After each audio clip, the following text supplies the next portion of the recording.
Bienvenue dans le podcast Écoute-toi, le podcast qui parle de psychologie et de développement personnel autour de la perte de poids. Je suis Aurélie Nussbaumer, psychologue et hypnothérapeute, fondatrice de l'académie Mincir Autrement, qui accompagne les femmes à faire la paix avec la nourriture et leur corps grâce à la psychoneuronutrition, mais également à lever les blocages psychologiques pour maigrir définitivement.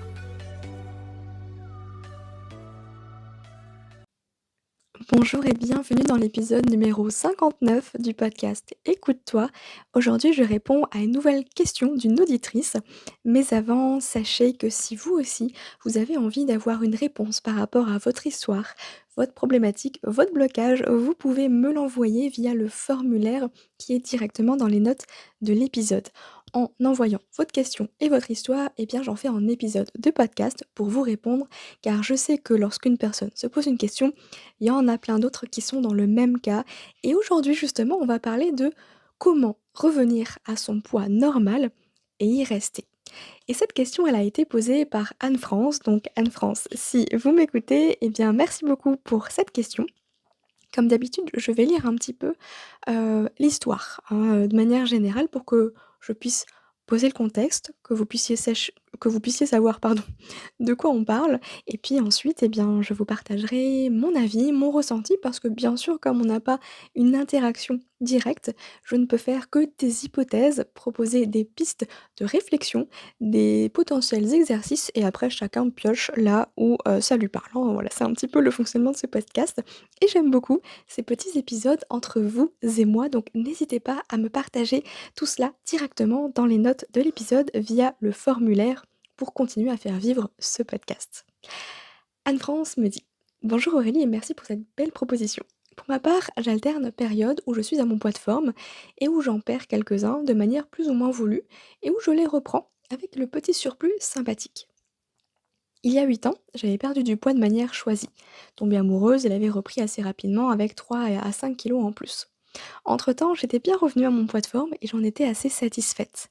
Pendant le confinement, j'étais seule et contrairement à d'autres, j'ai à nouveau perdu du poids. Je pensais que c'était assez naturel. J'ai été à ce poids pendant bien un an et là je suis dans la phase où j'ai tout repris. Et où j'ai simplement envie de revenir à mon poids entre guillemets «normal». Ça m'a l'air compliqué car j'ai peur de l'âge qui passe, j'ai plus de 40 ans et je ne veux pas me restreindre à tout prix, alors je me fais plaisir assez régulièrement. J'essaye de diminuer ma consommation d'alcool qui peut jouer. J'aimerais donc savoir comment réussir à revenir à ce poids et surtout le plus possible y rester. J'ai espoir d'y arriver, mais le chemin est long. Merci. Alors Anne-France, merci pour ton retour et bien sûr que tu vas y arriver, il n'y a pas de raison. Déjà, j'aimerais revenir sur ce concept un petit peu de poids normal, de poids de forme. Il faut savoir que notre poids, il varie, au cours de la vie et au cours d'une même année, hein, c'est tout à fait normal. En fait, ça va, se jouer entre 2 à 3 kilogrammes, plus ou moins, hein, c'est tout à fait normal. En général, en hiver, on en prend un petit peu, hein, on se fait une petite couche pour avoir bien chaud et puis en été, on a tendance à en avoir moins besoin donc finalement, ça va, s'en aller tout seul. Donc c'est tout à fait OK, c'est tout à fait normal de prendre 1 ou 2 kilos par-ci et puis de les reperdre et ainsi de suite. Mais j'ai l'impression qu'il y a des phases de yo-yo qui sont peut-être un peu plus importantes et en général, quand le poids il est pas stable, bah, c'est qu'il y a de la restriction derrière, pardon, qu'elle soit réelle ou cognitive. Vous nous dites que du coup, il y a des phases, il y a cette, envie de: «Je ne veux pas me restreindre à tout prix». Est-ce qu'il y a de la restriction du coup à ce moment-là? Et je vais distinguer la restriction réelle de la restriction cognitive. La restriction réelle, on la connaît toutes, hein, c'est simplement, les régimes. Est-ce que ça vous arrive, et là je pose la question à toutes les femmes qui se reconnaissent dans cette question et qui écoutent le podcast, est-ce que ça vous arrive en fait de vouloir ou de penser à compenser un repas trop riche. Par exemple, vous avez fait une raclette chez des amis un soir, bah, du coup, vous vous dites que le lendemain midi, vous allez manger une petite salade, hein, pour compenser un petit peu. Est-ce que vous allez, peut-être vous restreindre, au restaurant en vous disant que vous allez pas prendre de dessert parce que vous avez déjà mangé une pizza entière, par exemple? Si c'est le cas, c'est qu'effectivement, il y a de la restriction réelle, donc c'est-à-dire qu'on va s'empêcher finalement de manger. C'est que là, ce qui prime, ce ne sont pas nos sensations alimentaires de faim, de satiété, de rassasiement, mais c'est plutôt le mental. C'est bon, bah, j'ai quand même suffisamment ingéré de calories, je vais devoir me restreindre un petit peu, faut être raisonnable. On entend un petit peu cet aspect-là. Mais il peut y avoir aussi de la restriction cognitive et celle-ci, elle est un peu plus insidieuse. C'est, vous savez, le fait de se dire: «Bah, en fait, moi, je me prive de rien». Par contre, quand vous allez, par exemple, prendre, un deuxième petit déjeuner, au travail parce que votre collègue, il a ramené, des croissants et des pains au chocolat, heu, bah, finalement, vous allez vous dire: «Bon allez, ouais, je vais en prendre un parce que, bah, moi, je me fais plaisir, je me restreins pas». Mais il y a une petite voix dans votre tête qui vous dit: «Mmh, ah, c'est pas super quand même, hein, franchement, tu aurais pu éviter ça. Ça aurait fait des calories en moins». Bref, il y a un petit peu de culpabilité là qui arrive et cette sensation, elle est pas super agréable et elle va générer du stress. Et vous le savez maintenant, le stress, bah, il a un impact sur notre corps, sur notre physiologie et notamment sur notre poids.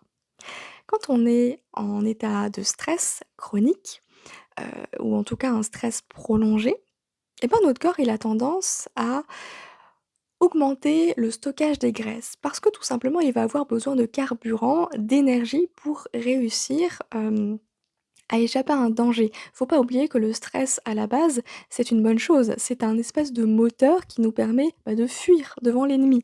Sauf qu'on est bien d'accord, dans notre société aujourd'hui, bah, l'ennemi, c'est plus du tout le lion qui voulait nous manger à l'époque des hommes préhistoriques. Hein, aujourd'hui, l'ennemi, bah, c'est plutôt, le stress au travail et la vie à 100 à l'heure. On est bien d'accord.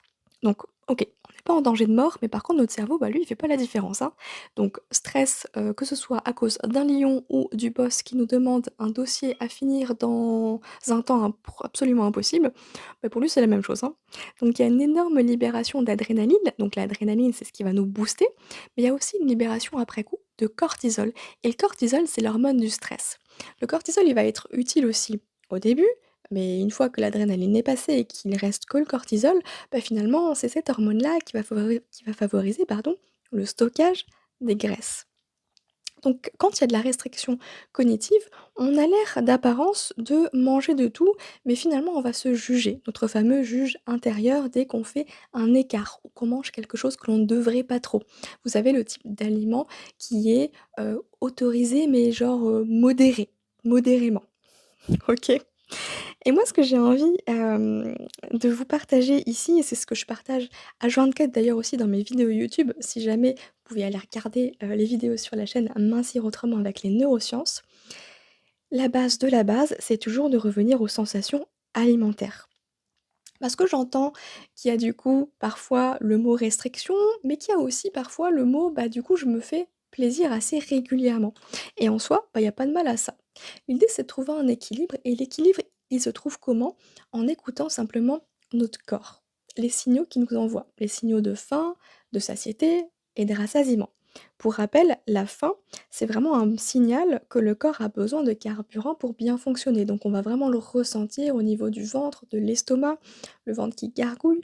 On va avoir, peut-être parfois des maux de tête, on se sent fatigué parce qu'on a besoin d'énergie pour bien fonctionner. La satiété, c'est plutôt un état de non-faim et du coup, on passe davantage de temps dans notre journée à satiété, à un état de non-faim. Et puis le rassasiement, c'est ça qui va compter, c'est ça qui va être important. Le rassasiement, c'est typiquement le: «Je n'ai plus envie de manger», là où la satiété est plutôt: «Je n'ai plus faim». Et en général, le rassasiement, il intervient quand on est satisfait de notre repas. C'est pour ça qu'on peut tout à fait manger du poisson blanc cuit à la vapeur et des haricots verts et ne plus avoir faim, mais par contre on ne se sent pas rassasié parce que clairement, ce repas il nous a pas fait plaisir du tout. Donc on a besoin de notre petit carré de chocolat avec le café pour terminer sur une note sucrée. En réalité, c'est juste qu'on a besoin de terminer avec quand même, un petit goût plaisant, hein, le côté plaisir, parce que sinon c'était fade à souhait. Donc ça, c'est la différence entre la faim, la satiété et le rassasiement et l'idée, c'est, bah, d'écouter justement les sensations du corps. Le corps, il fonctionne un petit peu comme un feu tricolore. J'aime beaucoup cette image. Le feu vert, ce serait un petit peu le corps qui envoie, le signal de: «Bah, ça y est, vas-y, tu peux manger parce que là, j'ai besoin, hein, de carburant». Et le feu orange, ce serait un peu le signal de satiété. C'est: Ça y est, je commence à ne plus avoir trop, trop faim». Et le feu rouge, bah, finalement, c'est: «Ah, bah, ça y est, je suis rassasié, j'ai plus besoin et j'ai plus envie surtout de manger». Le problème, c'est que, bah, parfois, on a tendance à manger sans faim de manière, trop importante. Quand vous parlez de, «Je me fais plaisir régulièrement», dans quel contexte ça arrive ça? Est-ce que c'est parce que vous avez faim? Est-ce que c'est parce que vous avez envie de manger? Ou est-ce que c'est parce que vous en avez besoin? Parfois, on a besoin, de manger quelque chose qui nous fait plaisir pour gérer nos émotions, pour calmer un stress, pour fuir une situation, bref, il y a plein de possibilités et d'ailleurs, ça fait écho à l'épisode, précédent sur la nourriture émotionnelle. Ça fera peut-être, un petit rappel ou un petit complément à cet épisode-là également. N'hésitez pas à aller l'écouter.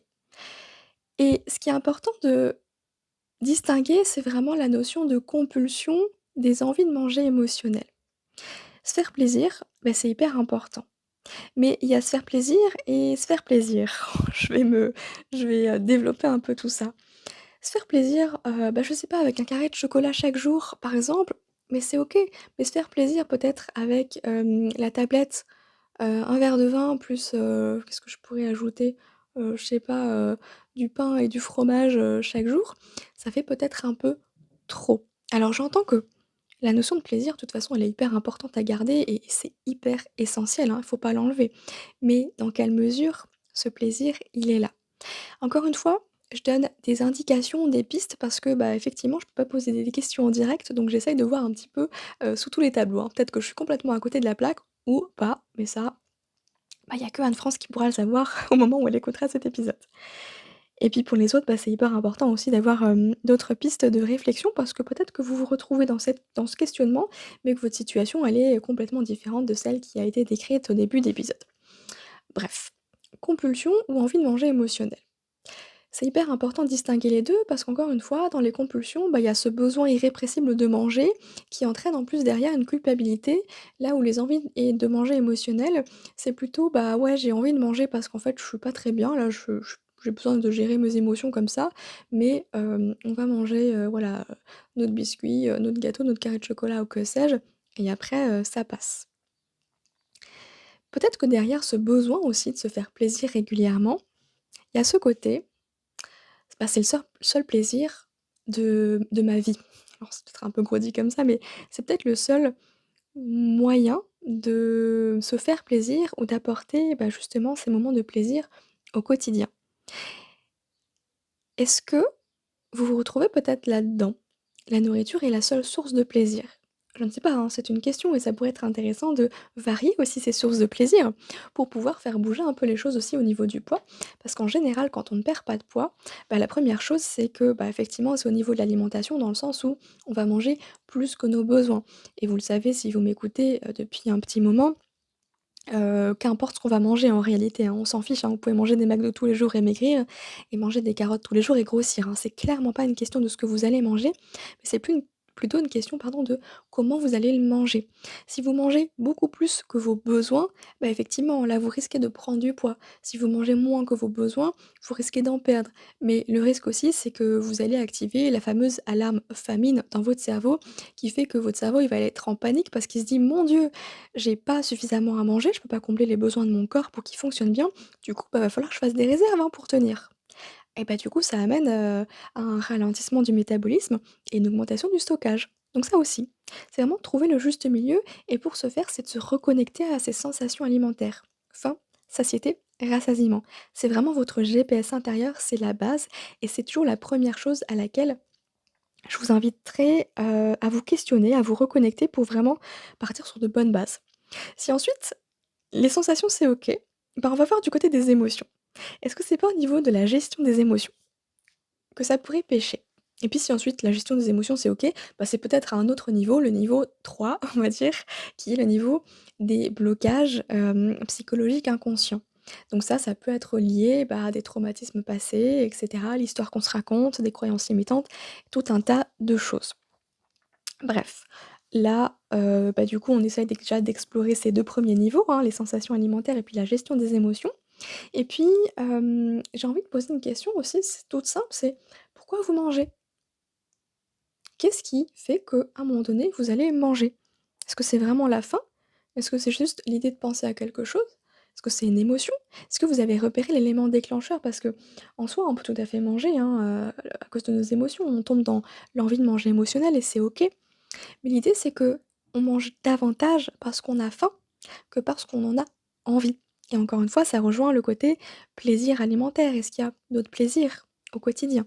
Sinon, bah, effectivement, on va, simplement, manger à chaque fois qu'on a besoin de notre petit shoot là de dopamine pour avoir ce côté plaisir, ben, dans notre vie parce que c'est hyper important, hein, sinon, bah, on déprime, hein, clairement.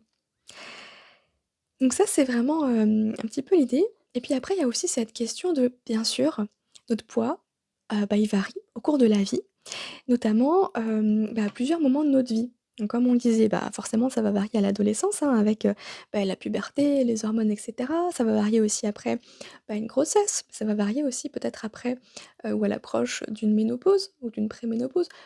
Qu'importe, le poids, il varie au cours de la vie et c'est tout à fait normal. En général, il a tendance plutôt à varier dans le sens haut de la courbe. Encore une fois, c'est OK, c'est normal, votre poids de forme, d'il y a 20 ans n'est plus le même que celui d'aujourd'hui et il faut aussi faire le deuil de ça et comment on arrive à ce poids de forme? Comment on sait que finalement ça y est, on est à notre poids de forme, notre poids normal pour nous? C'est pas notre IMC qui va nous l'indiquer, mais c'est plutôt notre, sérénité alimentaire. Ce que j'entends par là, c'est qu'en fait on va manger à notre faim et on va pas, se laisser, bah, envahir par les émotions qu'on va gérer en mangeant. Le côté, bah, justement, alimentation émotionnelle. Et ça, c'est hyper important parce que des fois, on a tendance à se raccrocher à un poids du passé, mais bah, en fait, on évolue aussi. Je sais que ça peut être frustrant, mais c'est tout à fait possible de redescendre. Mais ça veut dire qu'en fait, on risque d'être en dessous de notre poids de forme et ça les conséquences, c'est que enfin plutôt, ce que ça va impliquer, c'est que ça va nous demander de faire un effort constant pour réussir à maintenir un poids qui est en dessous de notre poids de forme. Donc typiquement, oui, on pourrait se forcer, bah, c'est le principe des régimes, hein, mais on pourrait aussi faire du sport à outrance, par exemple. Après, moi j'ai envie de vous dire, est-ce que c'est comme ça que vous avez envie de vivre votre vie? Bah, clairement, moi, je vous le souhaite pas, hein.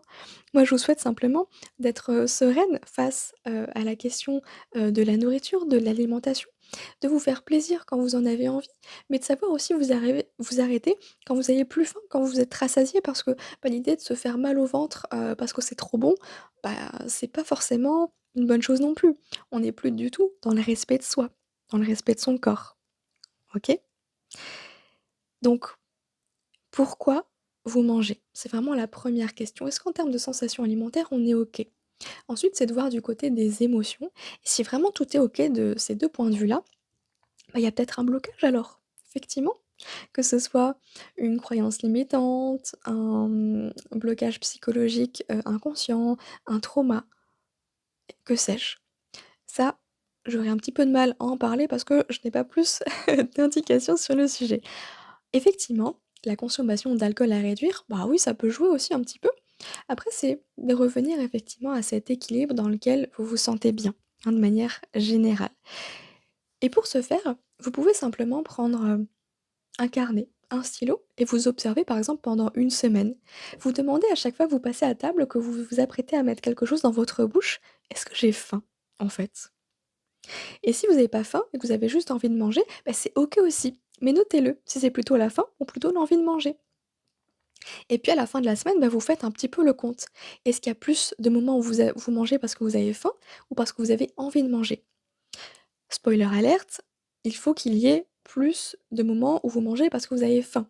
Si les envies de manger sont plus importantes, bah, c'est peut-être qu'il y a quelque chose à creuser, il y a peut-être quelque chose qui se cache derrière tout ça. Un petit peu le besoin de combler, quelque chose avec la nourriture. Peut-être, bah, le manque de plaisir de manière générale au quotidien. OK? Et puis ça peut être hyper important aussi de voir, bah, l'état de stress. Est-ce que en termes de stress et de sommeil, tout est bon? Tout est OK? Est-ce qu'en termes, d'hormones, c'est-à-dire, je sais pas de maladies, de pathologies, mais aussi de prise de médicaments, tout est OK? Parce que, bah, il y a des médicaments aussi qui peuvent nous faire prendre du poids. C'est un fait. Donc c'est hyper important de vérifier aussi cet aspect physiologique, hein, pour ne pas partir tout de suite dans l'aspect psychologique. Vous le savez, la psycho, c'est mon domaine, c'est mon voilà, c'est là-dessus, que j'aborde, l'alimentation, la perte de poids de manière générale, mais il faut bien prendre en compte aussi, bah, la base de la base. Donc faites un check-up, vérifiez tout ça et ensuite on y va étape par étape pour voir où est-ce que ça coince. J'espère en tout cas que cet épisode aura pu apporter des pistes de réflexion, aura pu apporter une réponse aussi, du coup à, Anne-France qui a envoyé cette question. Et puis, bah, pareil, si vous aussi qui m'écoutez, vous avez envie d'avoir mon avis sur votre histoire, mon regard sur, vos blocages, vos difficultés, vos problématiques, et ben, n'hésitez pas à me les envoyer dans le formulaire qui est directement disponible dans les notes de l'épisode. Je me ferai un plaisir de vous faire un épisode complet des podcasts rien que pour vous et encore une fois, bah, merci beaucoup parce que vous contribuez en faisant ça à l'avenir de ce podcast et il y en a encore, pour un petit moment donc merci infiniment pour ça. Je vous le rappelle, si vous avez aimé cet épisode, n'hésitez pas à le partager autour de vous pour qu'ensemble on aille mincir autrement. Moi, je vous souhaite une très belle journée, prenez soin de vous. Si vous avez aimé cet épisode, je vous invite à le partager et à noter le podcast avec 5 étoiles sur Apple Podcast afin de le faire grandir et découvrir à d'autres femmes qui ont besoin d'entendre ce message. Je vous remercie pour votre soutien, je vous dis à très bientôt, prenez soin de vous.